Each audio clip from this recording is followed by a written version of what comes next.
सोचा है कि भारत को जोड़ने वाली ये बड़े बड़े शानदार हाईवेज आखिर कौन बनाता है।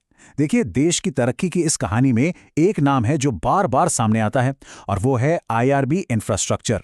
आज हम इसी की पड़ताल करेंगे। क्या ये कंपनी सिर्फ देश के लिए सड़कें बना रही है, या फिर इन्वेस्टर्स के लिए भी मुनाफे का एक नया रास्ता खोल रही है? चलिए मिलकर समझते हैं। सबसे पहले जरा इस नंबर पर गौर कीजिए। 45,600 करोड़ रुपए। ये एक बहुत बड़ा अमाउंट है। मतलब इतने में तो कई छोटे शहरों का पूरा इंफ्रास्ट्रक्चर खड़ा हो जाए। तो ये सिर्फ एक नंबर नहीं है, ये आईआरबी इंफ्रा के फ्यूचर प्लान्स और उनके इरादों का एक पैमाना है।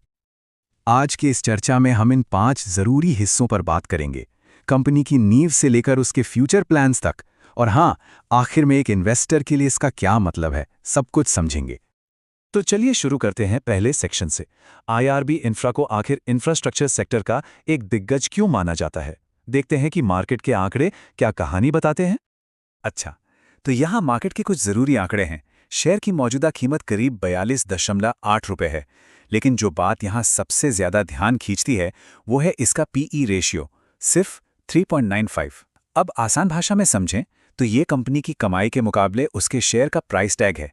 और इतना कम पीई, ये अक्सर इस बात का इशारा होता है कि मार्केट शायद स्टॉक को उसके असली कीमत से कम आंक रहा है। हाँ, ये सच है कि पिछले साल स्टॉक में गिरावट आई, लेकिन कंपनी के फंडामेंटल्स अभी भी मजबूत दिख रहे हैं। चलिए, अब वक्त है कंपनी की तिजोरी में झांकने का। क्योंकि देखिए, किसी भी बिजनेस की असली कहानी तो उसके नंबर्स ही बताते हैं, है ना? 110% से भी ज्यादा का नेट प्रॉफिट मार्जिन। ये आंकड़ा तो पहली नजर में यकीन ही नहीं होता।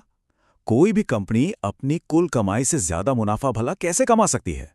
तो इसके पीछे की असली कहानी क्या है? और ये रहा उस सवाल का जवाब। ये जो असाधारण प्रॉफिट है ना, ये कंपनी के रोजमर्रा के काम से, जैसे कि टोल कलेक्शन या सड़क बनाने से नहीं आया है। ये एक वन टाइम गेन की वजह से है। इसे ऐसे समझिए जैसे किसी ने अपनी कोई पुरानी जायदाद बेची हो, जिससे उसे एक ही बार में बहुत सारा पैसा मिल गया। ये उसकी रेगुलर इनकम नहीं है। इसलिए इस नंबर को कंपनी की नॉर्मल प्रॉफिट कमाने की क्षमता का पैमाना नहीं मानना चाहिए। तो ये है वित्तीय वर्ष 25 का पूरा रिपोर्ट कार्ड।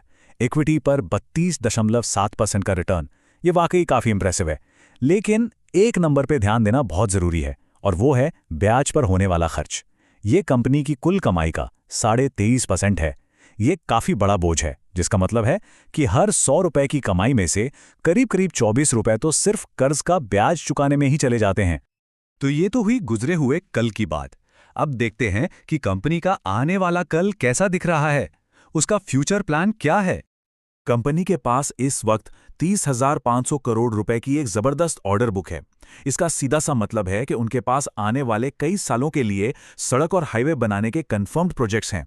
ये चीज भविष्य की कमाई की एक मजबूत गारंटी देती है और बिजनेस में एक तरह की स्टेबिलिटी लाती है। अब कंपनी की कमाई का एक और बहुत जरूरी और भरोसेमंद जरिया है टोल कलेक्शन। अगस्त 2025 तक टोल रेवेन्यू में साल दर साल 12% की एक अच्छी खासी ग्रोथ देखी गई। ये दिखाता है कि ट्रैफिक बढ़ रहा है और कंपनी की बनाई सड़कों का खूब इस्तेमाल हो रहा है। ये एक बहुत ही सॉलिड इनकम सोर्स है। ये देखना भी काफी दिलचस्प है कि आखिर इस कंपनी पर भरोसा कौन कौन कर रहा है। यहाँ सबसे बड़ा हिस्सा, करीब 44%, विदेशी संस्थागत निवेशकों यानी FIIs के पास है। ये इस बात का साफ संकेत है कि दुनिया के बड़े बड़े इन्वेस्टर्स भारत की इस इंफ्रा स्टोरी और खास तौर पर आईआरबी पर दांव लगा रहे हैं। अब तक तो तस्वीर काफी अच्छी लग रही है, लेकिन जैसा कि हम जानते हैं, हर कहानी के दो पहलू होते हैं। तो चलिए अब सिक्के के दूसरे पहलू पर भी एक नजर डालते हैं। तो यहां है वो बैलेंस जो हर इन्वेस्टर को समझना होगा। देखिए, एक तरफ कंपनी की ताकतें साफ दिखती हैं। एक बहुत बड़ी ऑर्डर बुक जो फ्यूचर की गारंटी देती है, लगातार बढ़ता टोल रेवेन्यू जो कैश फ्लो पक्का करता है, और इस सेक्टर में एक लीडर होने का रुतबा। लेकिन दूसरी तरफ कुछ बड़े रिस्क भी हैं। कर्ज पर भारी ब्याज का बोझ और कंस्ट्रक्शन की धीमी रफ्तार जो प्रोजेक्ट्स को और भी महंगा बना सकती है। तो इन सभी ताकतों और कमजोरियों को तौलने के बाद आखिर हम किस नतीजे पर पहुंचते हैं? एक इन्वेस्टर के लिए इन सब का क्या मतलब है? तो हमारा मेन टेकअवे ये है कि आईआरबी इंफ्रा लंबी रेस का एक मजबूत घोड़ा है, लेकिन इंफ्रास्ट्रक्चर सेक्टर में अक्सर सरकारी नीतियों में बदलाव या प्रोजेक्ट में देरी जैसे रिस्क हमेशा बने रहते हैं। इन्हीं जोखिमों को देखते हुए एक बार में सारा पैसा लगाने के बजाय धीरे धीरे यानी कि एक स्टैगर्ड तरीके से निवेश करना एक ज्यादा समझदारी वाली स्ट्रैटेजी हो सकती है। तो याद रखने वाली मुख्य बातें क्या हैं? पहली, कंपनी का वैल्यूएशन आकर्षक लगता है। दूसरी, ऑर्डर बुक और टोल से कमाई के सोर्स मजबूत हैं। और तीसरी, ये किसी भी पोर्टफोलियो में इंफ्रा एक्सपोजर के लिए एक सीरियस कैंडिडेट है।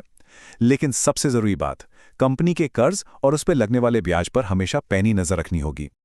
और अंत में ये एक सवाल है जिस पर सोचना चाहिए। जिस तरह भारत अपने भविष्य के लिए सड़कों और हाईवे का जाल बिछा रहा है, क्या आईआरबी इंफ्रा निवेशकों के लिए भी वेल्थ बनाने का एक रास्ता तैयार कर रहा है? इस पर विचार जरूर कीजिएगा।